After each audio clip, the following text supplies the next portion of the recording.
తాకట్లో ఉన్న మీ బంగారాన్ని విడిపించి ఆ రోజు ఆన్లైన్ రేటుకి కొంటాం. Sharma gold company. నమస్తే, వెల్కమ్ టు సుమన్ టీవీ. నేను గిరిజ. ఇవాళ మనతో పాటు ప్రముఖ జ్యోతిష్య, వాస్తు పండితులు, దైవజ్ఞ బ్రహ్మశ్రీ వీరాపురం సుబ్రహ్మణ్య స్వామి గురువుగారు ఉన్నారు. వారితో మాట్లాడేద్దాం. గురువుగారు నమస్కారం. శుభాశీస్సులండి. గురుగారు, మనకి ఈ నెల 11వ తేదీన శని త్రయోదశి ఏర్పడుతుంది కదా గురుగారు. మరి శని త్రయోదశి రోజున మనకు శని ప్రభావం ఉన్న వాళ్ళు, అష్టమ శని కానివ్వండి, లేదంటే శని ఉంది అని అనుకునే వాళ్ళు ఏదైనా శనీశ్వరుడికి గనక చక్కగా పూజ చేసుకుంటే శని బాధల నుంచి బయటపడొచ్చు అని అంటారు కదా. మరి ఈ శని త్రయోదశి నాడు ఏ విధమైనటువంటి పూజా విధానాన్ని పాటిస్తే మంచిది అంటారు గురువుగారు? ఏది ఏమైనా మీరు అడిగినటువంటి విషయము దరిద్ర ప్రక్షాళన. ఏమిటి దరిద్ర ప్రక్షాళన? ఈ దరిద్ర అంటే నెగిటివ్ని ప్రక్షాళన చేసుకోవడం కోసం అడిగిన రెమెడీ. మీరు అడిగిన ఈ రెమెడీ చాలా మంచి రెమెడీనే. ఏదో ఒక రూపంలో మనలో ఉన్నటువంటి చెడు వైదొలిగిపోయి మనకు మంచి కలిగేటువంటి రెమెడీ. అయితే రేపు రాబోయేటువంటి 11వ తారీఖు శనివారము ఇక్కడ సూర్యోదయానికి త్రయోదశి తిథి ప్రారంభం కావడం లేదు. శనివారం ఉదయం సూర్యుడు ఉదయించే సమయానికి త్రయోదశి తిథి లేదు కాబట్టి 11వ తారీఖు శని త్రయోదశి కానే కాదు. అయినా కూడా ఇక్కడ ఇంకొక సందర్భం ఉంది. ఎందుకంటే 11వ తారీఖు శనివారం రోజు ఉదయము 8 గంటల సమయంలో ప్రారంభమవుతుంది త్రయోదశి తిథి. అయితే శనివారము 8 గంటల నుంచి త్రయోదశి ప్రారంభమవుతుంది కాబట్టి అయితే ఆ రోజు ప్రధానమైనటువంటి రోహిణీ నక్షత్రం ఉంది. రేపు రాబోయేటువంటి పుష్యమాస శుద్ధ త్రయోదశి శనివారము రోహిణీ నక్షత్రం ఉండడం వల్ల ఈ రోహిణీ నక్షత్రంలో త్రయోదశి రావడం ఒక ప్రత్యేకత. ఎందుకంటే రోహిణీ నక్షత్రం మళ్ళీ మధ్యాహ్నం వరకే ఉందన్నమాట. అందువల్ల ఈ రోహిణీ నక్షత్రం శనివారము ఉదయం వచ్చేసి 8 తర్వాత త్రయోదశి ప్రారంభమవుతుంది కాబట్టి శనివారం రోజు ఉదయం రాహుకాల సమయంలో అనగా 9 నుంచి 10:30 చాలా తక్కువ సమయం. ఆ సమయంలో ఎవరైనా సరే, అంటే చాలామంది పొద్దున్నే సూర్యోదయం సమయంలో కానీ సూర్యోదయానికి ముందు కానీ సూర్యోదయం తర్వాత కానీ వెంటనే చాలామంది చేసేసుకుంటూ ఉంటారు. అయితే ఆ సమయంలో చేసుకున్న వాళ్ళకందరికీ కూడా ఈ శని త్రయోదశి యొక్క ఫలితం అనేది ఉండదు.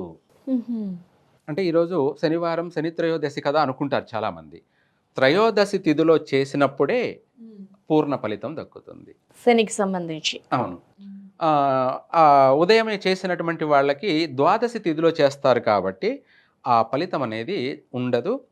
వాళ్ళు అది శని త్రయోదశి సమయంలో చేసినటువంటి పూజ కాదు. శనికి చేయాలి అనుకునే వాళ్ళు 8 తర్వాత త్రయోదశి ప్రారంభం అయ్యాక చేయాలి. ఓకే.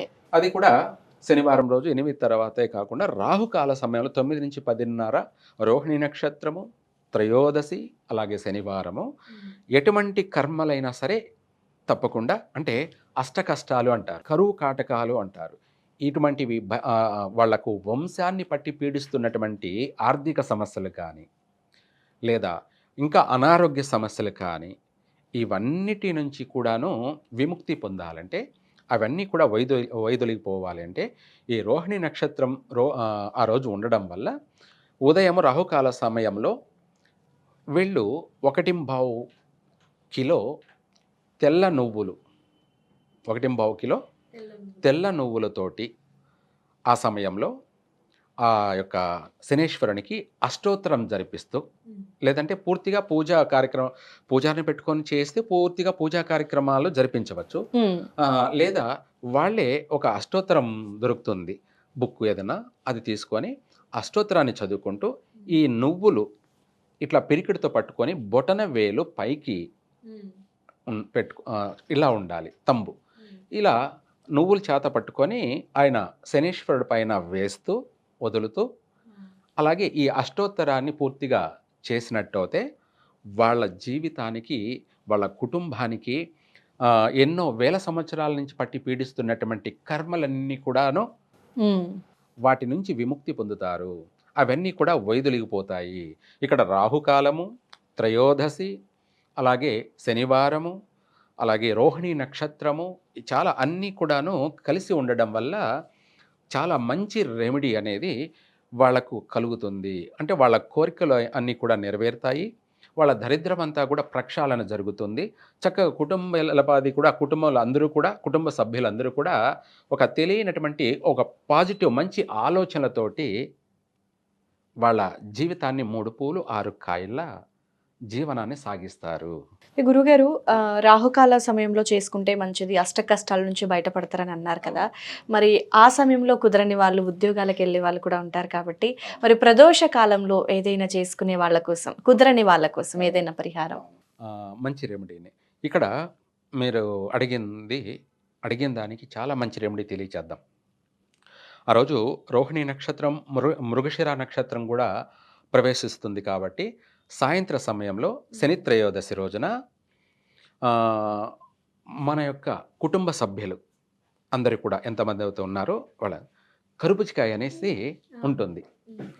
అంటే గుమ్మడికాయ లాగా అవునవును, తర్బూజ్. కర్బూజి లోపల రెడ్ ఎరుపు ఉంటుంది కదా, అలాగే కాయ నలుపు ఉంటుంది పైన. అంటే అందులో మళ్ళీ తెల్లకాయ కాకుండా ఓకే ఓకే నల్లకాయ లోపల రెడ్ ఎరుపు ఉంటుంది.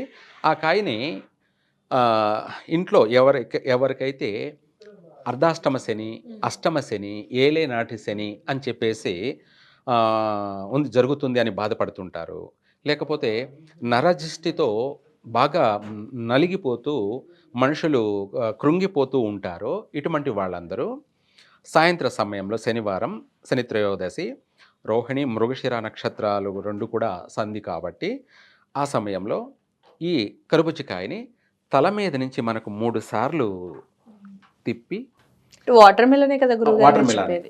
ఓకే. రివర్స్ 2 సార్లు తిప్పి ఆ వాటర్ మిలన్ని మనము ఆ శనికి ఎదురుగా పెట్టి కట్ చేసి ఆయన దగ్గర పెట్టేయాలి. గుళ్ళో చేయాలంటారు ఇది? ఊళ్ళోనే నవగ్రహాల దగ్గర. లేదు మన చేయలేని పక్షాన ఇంట్లోనే చేసుకొని దాన్ని తీసుకువెళ్ళేసి గుడిలో నవగ్రహాల దగ్గరికి తీసుకువెళ్ళి ఆయన కట్ చేసి అలాగే పెట్టేయచ్చు ఆయన దగ్గర. అది ఫల నైవేద్యంగాను మనకు పట్టినటువంటి ఆ శనిపీడ అంతా కూడా వైదొలిగిపోయి ఇది ఫలం కాబట్టి అదే 3 పువ్వులు 6 కాయలు అంటాం కదా, అలాగే 3 పూలు 6 కాయలు కలిపి ఇదే. మన ప్రతి ఒక్కరూ చాలామంది 3 పూలు 6 కాయల జీవితం అభివృద్ధి చెందాలి అని చెప్పి కోరుకుంటుంటారు కదా, అలాంటి యొక్క కార్యక్రమం ఈ ఇప్పుడు చెప్పిన రెమెడీ అనేది 100%. ఓకే గురుగారు. మన జీవితం అంతా కూడా ఆ ఫలం ఎలాగూ కట్ చేసి నైవేద్యం పెట్టామో ఆ ఎరుపు అనేది మనకు శుభప్రదాన్ని ఇస్తుంది, ధనధాన్యాన్ని ఇస్తుంది, ఐశ్వర్యాన్ని ఇస్తుంది, ఆరోగ్యాన్ని ఇస్తుంది. రెండోది మన దరిద్రాన్ని పూర్తిగా ప్రక్షాళన చేస్తుంది. ఇంకా ఇది సాయంత్రం ఏ సమయంలో చేస్తే మంచిది అంటారు? మరి 5 నుంచి 7 లోపలే చేయాలి. ఇది కూడా రెస్ట్రిక్షన్. 5 నుంచి 7 లోపలే చేయాలి. ఇంకా కూడా చెప్పాలంటే అదే ఆ ఎరుపు ఉన్నటువంటి వాటర్ మిలన్ ఉంది కదా, కొంతవరకు ఆ వాటర్ మిలాన్ని అది రెడ్ అంతా తీసేసి అందులో నువ్వుల నూనె వేసి ఒక పెద్ద ఒత్తి వేసి కూడా వెలిగించవచ్చు. అది తెల్లవారులు వెలుగుతూనే ఉంటుంది. ఆ శని త్రయోదశి రాత్రి అంతా కూడా వెలుగుతూనే ఉంటుంది. మన పూర్తిగా సంపూర్ణంగా మన వంశాన్ని పట్టి పీడిస్తున్నటువంటి దారిద్ర్యం అంతా కూడా ఆ రోజుతో ప్రక్షాళన జరిగిపోతుంది. ఇది చాలా పెద్ద రెమెడీ. ఎవరైనా కూడా చేసి చూడండి, 100% వాళ్ళకి చక్కగా కలిసి వస్తుంది. ఓకే గురుగారు, మార్నింగ్ చేసుకునే అవకాశం ఉన్న వాళ్ళకి ఒకటి, ఈవినింగ్ కుదరని వాళ్ళ కోసం మరొక రెమెడీని తెలియజేశారు గురుగారు. నిజంగా శని ప్రభావం అనగానే చాలా మంది భయపడుతూ ఉంటారు కదా, సో దానికి శని త్రయోదశి రోజు కనుక మీరు చెప్పిన రెమెడీస్ని పాటిస్తే శని ప్రభావం నుంచి పూర్తిగా బయటపడే అవకాశం ఉంటుందని చాలా చక్కటి విశ్లేషణ తెలియజేశారు గురుగారు. ధన్యవాదాలు. సర్వే జన సుఖినో భవంతు.